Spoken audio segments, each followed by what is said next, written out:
是要干嘛呀？你们这就不对了，怎能如此市侩？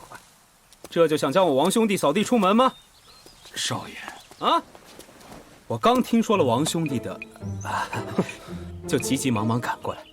咱们也是缘分一场，我不能不为王兄弟的今后着想啊。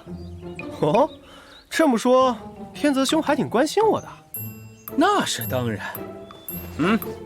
哥哥已经为你谋好了出路。少爷，你看这边，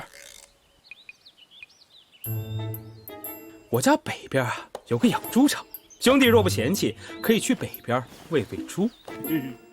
还有这边，我家西边是个养狗场，你不妨去结交几个狐朋狗友，助助兴嘛。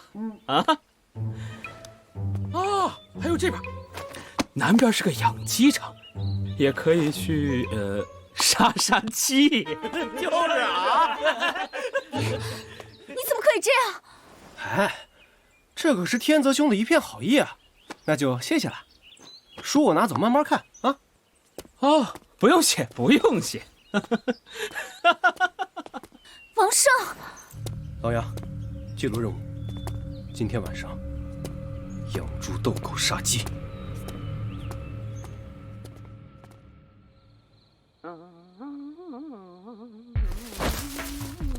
哟，少爷今天很是开心。哎呀，那是当然。今天本少爷在燕小姐面前好好羞辱了这个蛮子一番，心情大好呀！哼。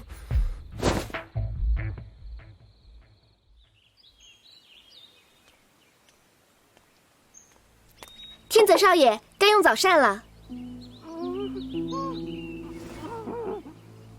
天泽少爷，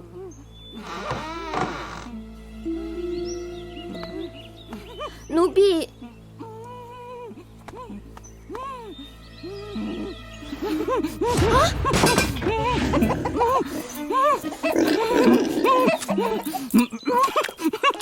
少爷，快把他们弄走！完事小爷无憾。这还有一阵。